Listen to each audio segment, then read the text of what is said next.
My mom is also here. She's right over there. Hi, Mom. Raise your hand. My wife is right here. I would have brought my dog, but I don't trust her with the carpet. So when Christy asked me to speak here, I thought about, what do I want to say? It's a Love Your Life weekend. And I thought, well, okay, you want to talk about how you're going to love your life. How can you impart wisdom to people? How can you talk to them and say, hey, this is a secret to loving your life and to making it, last without ever having any kind of problems or without ever stumbling or falling? I think you heard this weekend from a lot of speakers that it's not always the case, right? Sometimes we stumble and sometimes we fall. It's not always easy to love our life. And so I started to think about stories that we tell to ourselves and to others. Your story and my story.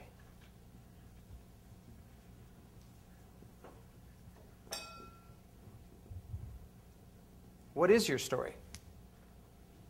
And why do you tell it? And why do you tell it over and over and over again until you get so good at telling your story, it's the only story you're telling? Right? And the story serves you in some way. It emboldens you. It gives you an excuse. It sets you up for your behavior. So you can say, I told you, I was a mess when I met you. So, sorry.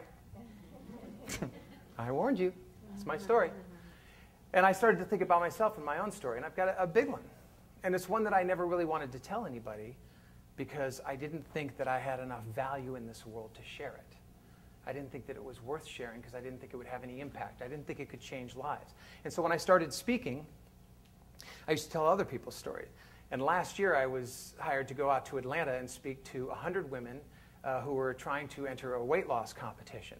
And I thought, okay, it's 100 women. They're all black. I'll tell the Maya Rudolph story. And this is a woman who in the 20s was born with degenerative disease, and then she developed polio, and eventually she couldn't walk, and the doctor said she'd never walk again, but she overcame it at 5 years old, and then at 10 years old started doing gymnastics. And the time she was 21, she had won a gold medal in the Olympics. And I got out to Atlanta, and I thought, this is great. I'm going to tell this story. The women are going to resonate with it. They're going to love it. They're going to be so inspired. And I landed on the ground, and I thought, you know what? That's exactly what they're going to expect me to say, is to look at a bunch of black women and tell them a black woman's story. And I thought, what if I just got a little bit nervous and a little bit scared and a little bit bold and told my own story?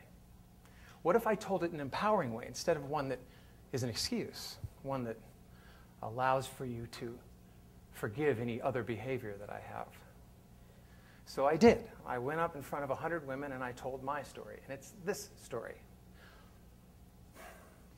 I was born with 3 very interesting conditions. One is called pectus excavatum. It's an indented chest. I virtually have no sternum bone, so my ribs meet over my heart in a very indented and strange way, and it pushes my heart down and makes it wide. And so from the time I can remember, I was told, don't overdo exercise, be careful. I was also born with something called amblyopia, which is it's a strange eye condition. I have 20/20 vision, but my eye muscles don't squeeze the eyes correctly, so I can't see anything far away or close. And I've been wearing glasses since I was 2. And if you know me and you're on Facebook, all you have to do is go on one of my pages and see me wearing these horn-rimmed glasses when I was 2 years old. It's a frightening picture. My wife often comments on it. And then when I was 3, I developed something called thrombophilia, which is a rare blood clotting disease. And it's a disease where your blood doesn't clot. And so I would fall down and hit my arm and get a string of bruises up my arm or my legs. And I was taken into the hospital, but the doctors didn't know what it was. They thought it was leukemia. And so they started treating me for leukemia. And actually, they were making it worse, and I wasn't getting better. And the thing that I remember about this particular condition was that I was lying in a crib in the hospital looking up at my mother and wondering, why isn't she holding me? Why isn't she hugging me? Why isn't she making this better? And I found out later she wasn't allowed to touch me because it would have gotten worse, and they were afraid of what might have happened. So from a very early age, I started to develop this story about myself. I'm broken. I'm broken. And I just carried that story with me throughout my life. And I got into 6 and 7 and 8 years old, And I started to find evidence of being broken. I started to listen for that, and that's all I started to listen to. And that's all I started to pay attention to. And I started to narrow my focus so much that I didn't hear anything else, even if it was a compliment, other than, you're broken. But the story doesn't stop there.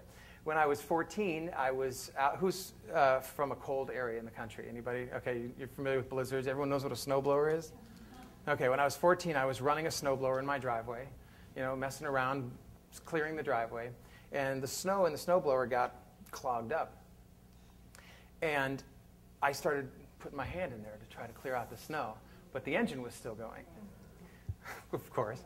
So all of a sudden, just like that, my hand just got caught in the machine. The fan came around and caught my hand, and it stalled the machine. The machine stopped running, and my hand was caught there, and I'm standing here like this.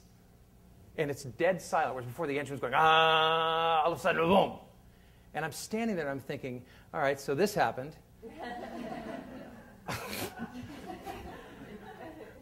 Now what, right? And it took a while to get over that. It took us several surgeries to repair my hand. But what it did to me psychologically was that it added to the story of being broken. I got to add another layer. You're not very smart. And then something, I think it may have been because of the snowblower, I'm not sure, but I didn't go through puberty until I was 17. And so I was driving cars, sitting on 2 phone books. The young people may not remember what phone books are or know what they are. Driving around town looking like a 13-year-old. In fact, a cop pulled me over once and was like, what are you doing stealing your father's car? They just couldn't believe that they thought I faked my ID. So I was living into this story, and this became my story, and this became who I was. It's how I saw the world. And I went out into the world being this person, broken, not very smart, not trusting my own instincts. And I lived this way for a long time, and it was good for a while. It worked for me. I got to get sympathy. I got to get attention. I got to excuse any bad behavior that I exhibited because I got to say, hey, I'm broken. All these things are wrong with me. Until it cost me things that were really valuable to me, like relationships and friendships, and it started to work against me.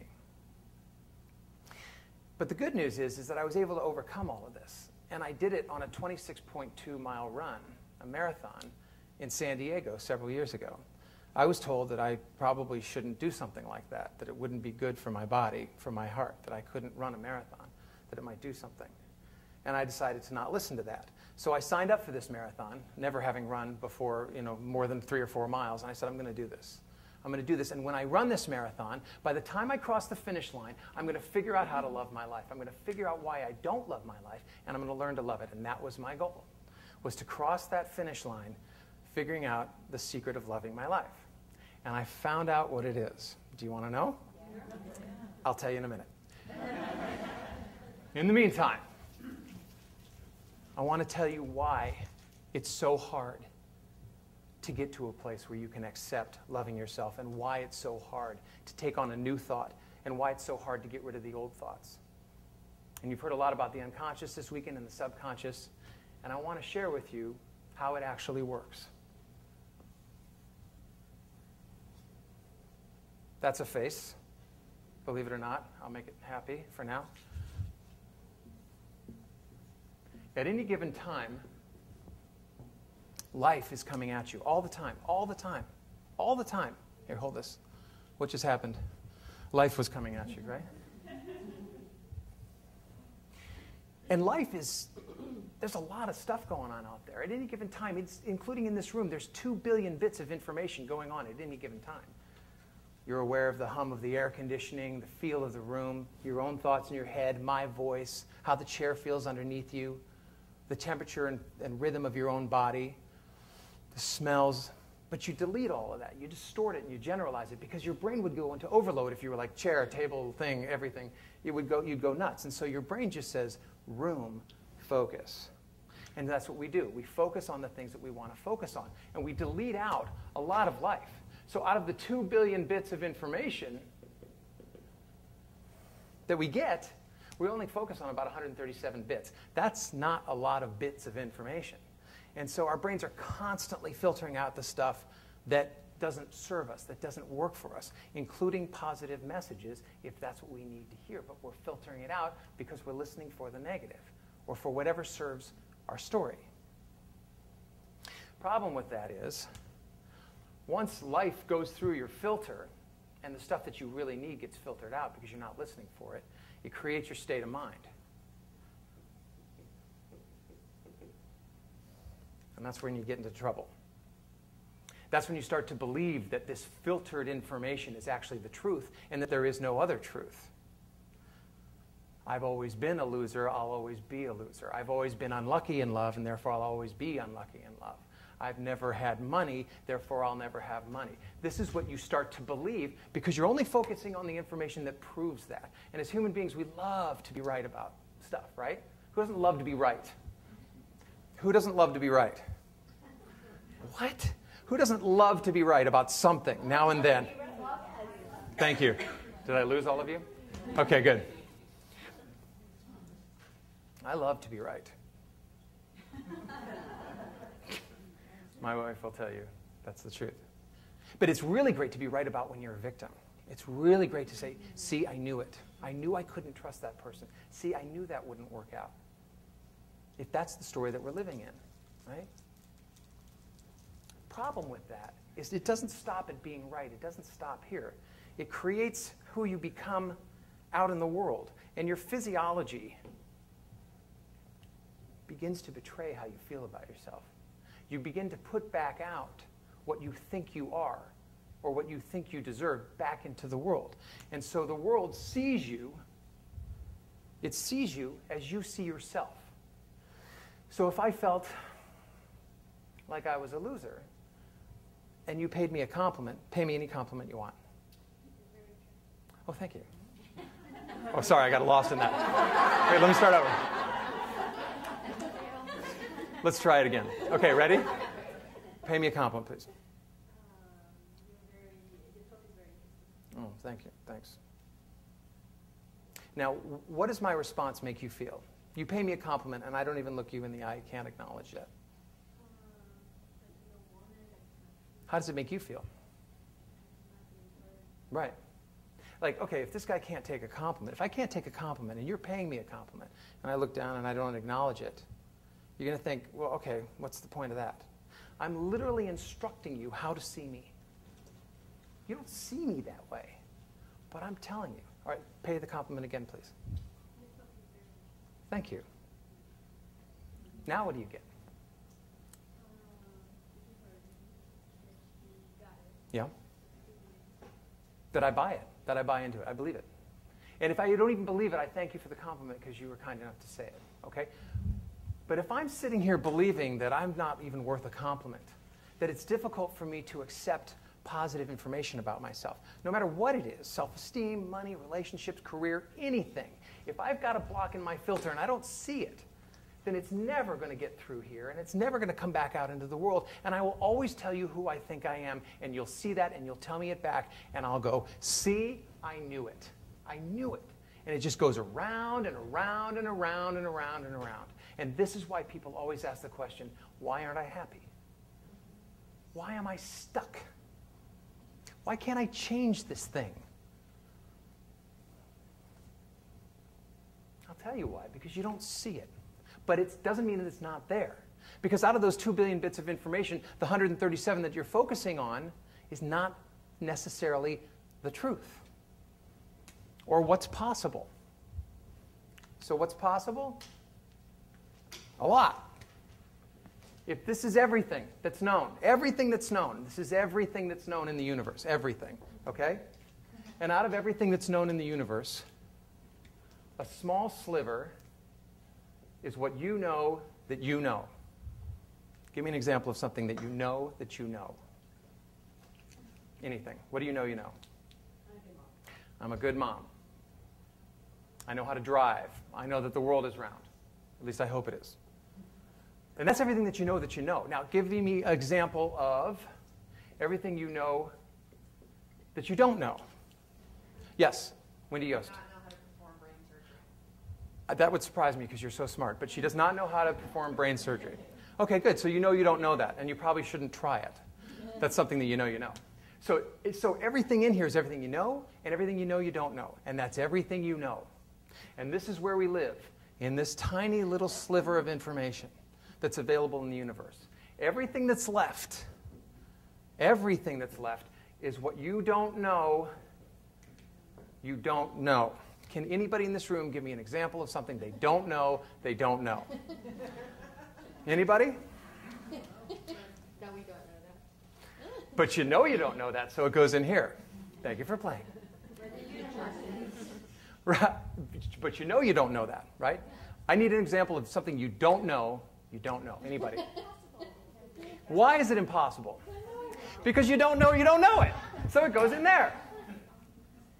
And the beauty of this is this here, everything you don't know, is where life becomes possibility. It's where things change. It's the aha moment. It's the shift in your life that says, God, I didn't know this. I'd never seen it before, and anything is possible. Because as soon as you open up your filter to something different, your state of mind changes, and you go back out into the world different. And the world sees you different, and the whole cycle shifts. How this affects your life is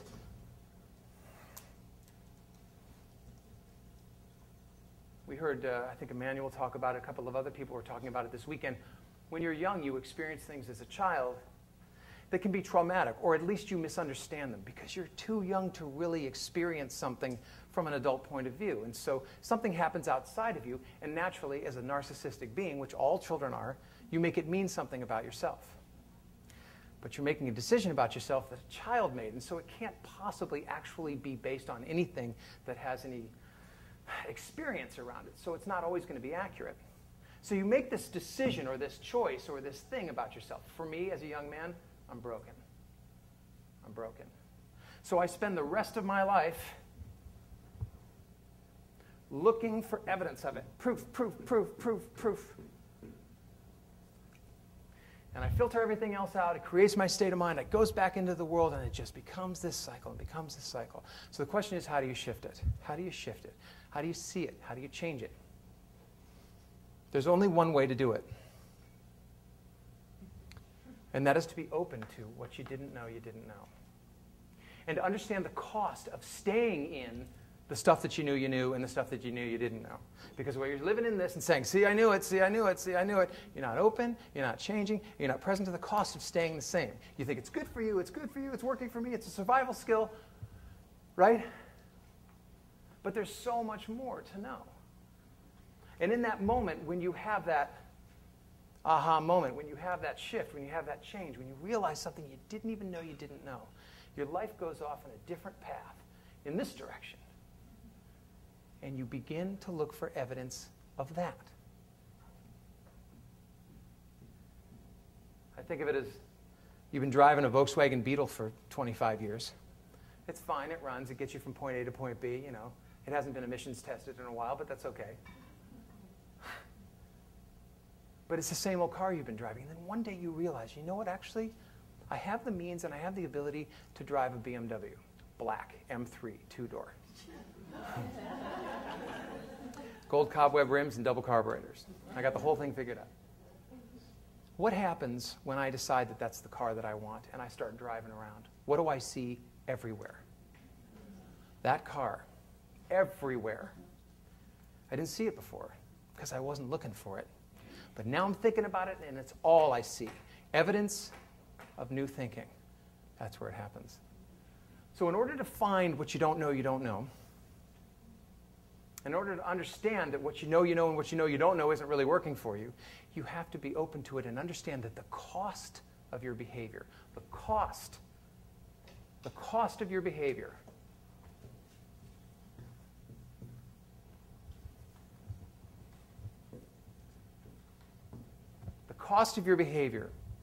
is the only thing that's going to be able to shift you. Understanding the cost of staying the same, staying stuck. How do you get present to the cost? Well, you got to be open to it and you got to look. It can happen like this, and I'll give you an example. I'm absolutely terrified of going into the ocean. I won't put my toe in it. I saw Jaws when I was 10, and I just never got over it. And I won't surf, I won't do anything, okay? But imagine that one day I have a 6-year-old and a 3-year-old daughter. Let's say I'm taking my 3-year-old to Catalina for a birthday party. And we're halfway out, we're 13 miles out in the ocean, and we hit a wave or something, and my daughter goes into the ocean. What am I going to do? Jump in. How quick? Are you sure? You sure don't need like some therapy? Maybe I need to call my friend and be like, dude, I'm afraid of the water. What should I do? Right. Okay, no, it's like that. Okay? Why? I'm terrified of the water. Why am I going in? Right.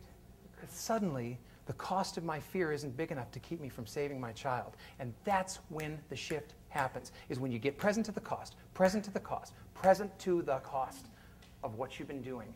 And you shift it, and it changes like that. You don't have to work it out. You don't have to think about it. You just do it because you're present to what it's costing you. And so I was thinking about loving my life, and I'm running this marathon.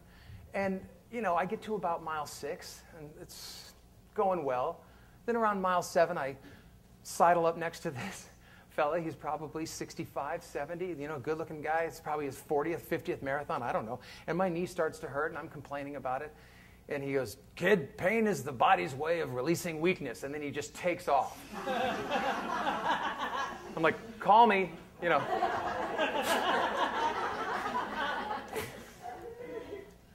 And then I get to mile 13, and I realize this is the farthest I've ever run, and I start to get scared. And I start to imagine that my feet hurt. I don't know if they are or not, but I'm feeling something. And then I get to mile 20, and I start to shut down. And I start to just freak out, like, oh my God, I have 6 more miles. This has been brutal. Maybe the doctors were right. Maybe I shouldn't have done this. Then somewhere around mile 23, I was just like, I'm going to finish this race. I'm going to do it powerfully. And whatever I figure out at the end of that finish line, I don't care anymore. I'm just going to finish this race, and I'm going to do it strong. And I did. I made it all the way to 26.2 miles, and I didn't limp across the finish line. I sprinted.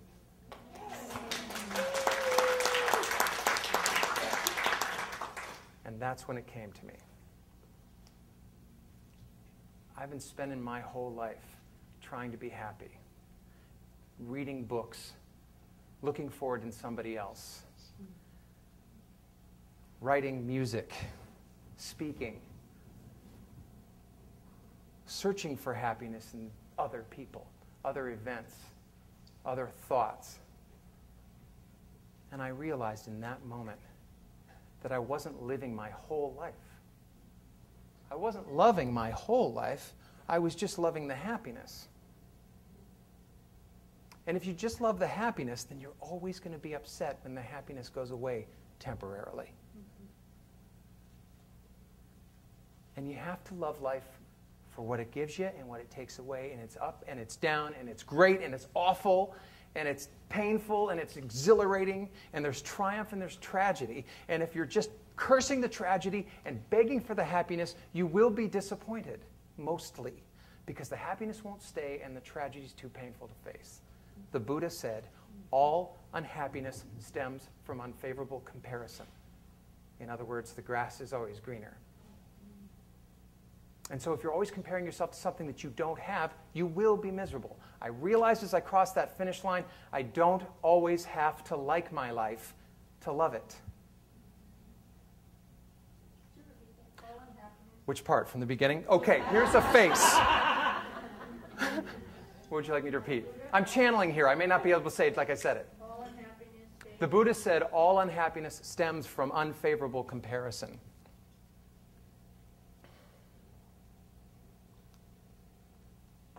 It's one of the simplest thoughts you can think of. And yet it eludes us because we're so busy trying to find happiness.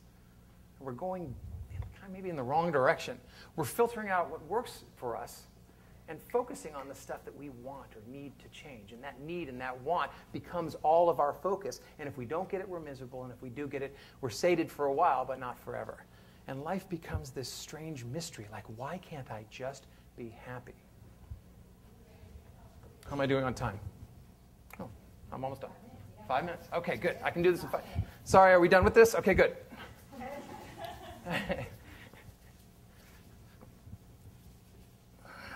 Okay. I'm going to tell you two more things. One is the secret to being happiness, and the last thing I'm going to tell you is the secret to sex. Okay, here we go.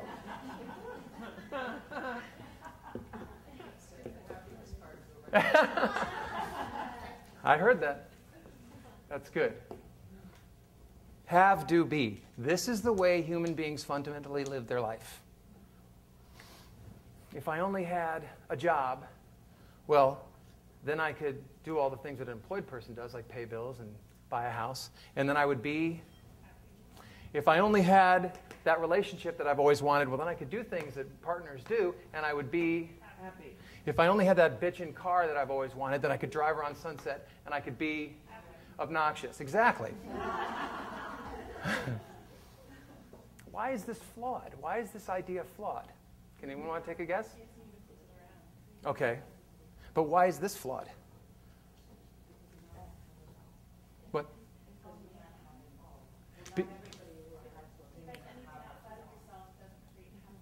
Okay, that's exactly right. Anything outside of yourself doesn't create happiness. And this is what we're doing. We're pinning our success on what's outside of us. We're trying to have something in order to be something. It's just a temporary fix, really. And it's results-oriented. It's results-oriented. If I just had this, then I could be happy. Same words, different order. What do you think? Be, do, have. That's exactly right.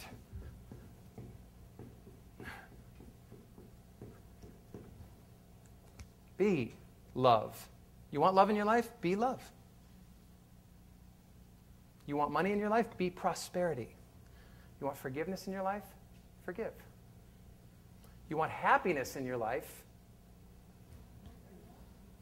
Yeah. Or be human. Because human beings have emotions and anger and fear and sometimes mistrust and sometimes sadness are all things that are a part of us. They were developed along with our other genetic codings. And so emotions are necessary. We need them. It's all right to be sad now and then. It's okay to go through your life and be a productive person, but mourn somebody or mourn the loss of a relationship and be sad about it. Not depressed, but sad. It's okay. You don't have to hate the sadness. You don't have to stuff it down. You don't have to make it wrong. Because when you're making it wrong, you're focusing on the results. If I only had happiness, then I could be happy. Be human. Let yourself off the hook and allow yourself to truly understand that you're going to have bad days, and you're going to have good days, and you're going to have great days, and you're going to have awful days. And that's life. And you can love it, because at the end of your life, you're going to be so glad for the experiences. When I crossed that finish line, I saw so many people on that marathon route. I met so many interesting people. I learned so many things in the span of 5.2 hours. I'm so grateful for that experience and for what I got out of it, even the pain, because I crossed the finish line.